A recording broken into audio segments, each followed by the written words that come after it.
everyone, and welcome back to our STEAM Mondays. We're so excited to have you today. We are doing What If Animals. But before we begin, I want to remind everyone of what we did last week. Last week we did mud paint. If you haven't already, be sure to check our video out. It was super fun, and I know a lot of you sent in some beautiful artwork. But we want to highlight our winners for this week. We have Grayson, who made some awesome fox prints, Aiden, and Cody. They did a great job, and I just wanted to give them a special shout out before we begin today. If you want to win just like they did, be sure that you send your final product from today to mplyouth@manitowoc.org. Yeah, so like Haley said, today we are doing What If Animals. So if you stop by the library, you might have this instruction sheet, but if not, we're going to show you how to do it right now. Yeah. So we tried to pick out a clay that you could make at home with all stuff that you can find in your kitchen. So you're going to need 1 1/4 cup flour, 1/2 cup of water, 1/2 cup of salt. So we can mix that up for us right now. Awesome. So here we are, just like in our own little cooking show.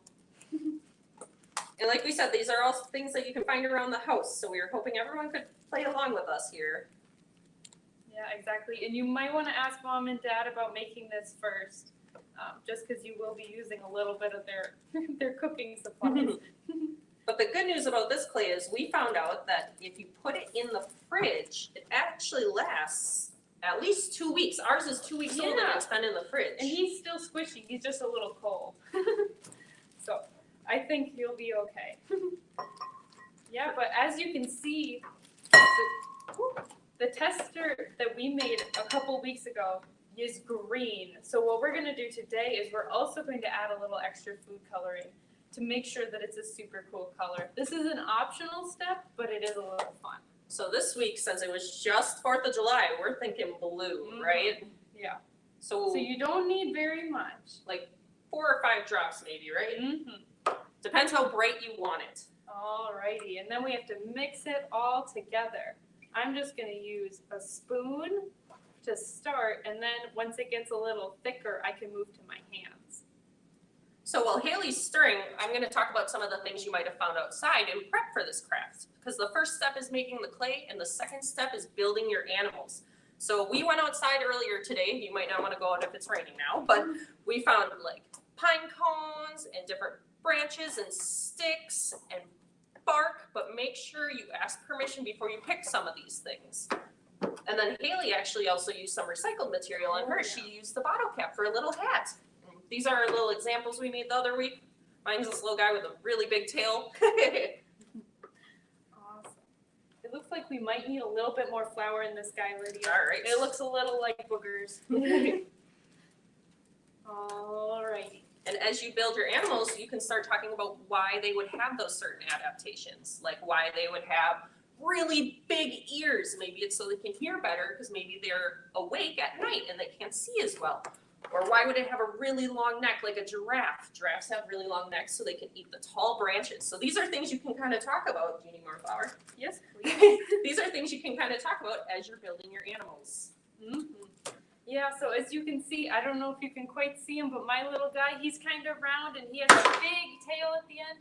And I decided to add that because it looked like a dinosaur tail to me. And in my mind, that dinosaur tail could be used for all kinds of swimming.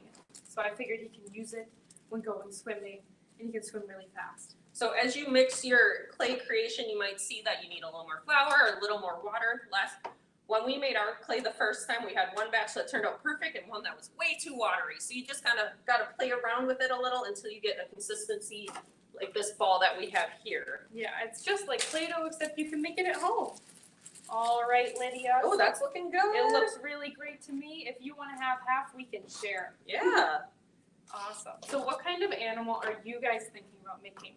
If you guys want to comment, you totally can do that. And then Miss Julia's on our camera, our fancy camera lady, and she's going to let us know what you guys say.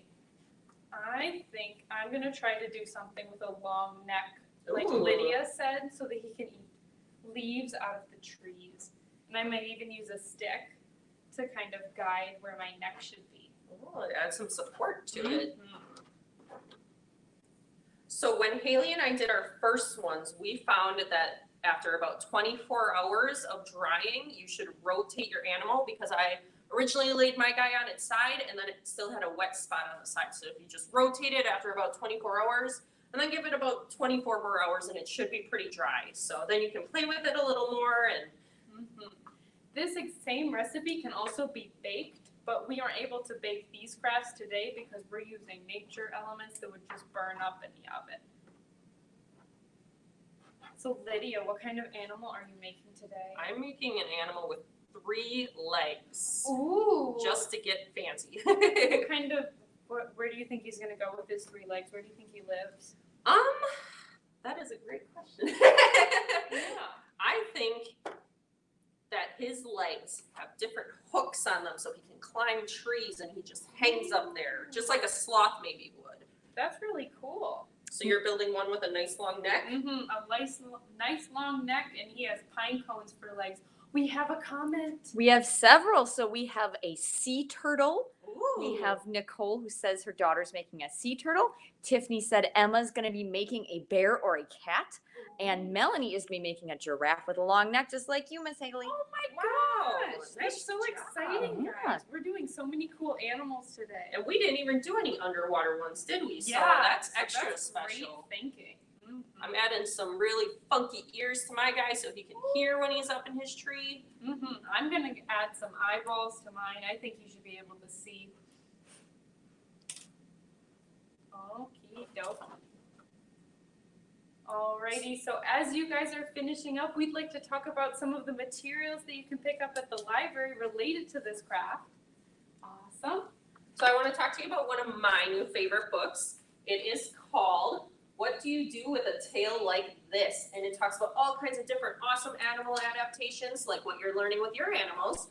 So like this is an example. It says, what do you do with feet like these? And it shows different animals. You can try to guess the animals, but then if you turn the page, it shows you why they have feet like those. You know, what kind of adaptations come with having different types of feet. That's super cool. The thing that I wanted to show off today is our National Geographic Kids magazines, which you can rent from the library as well.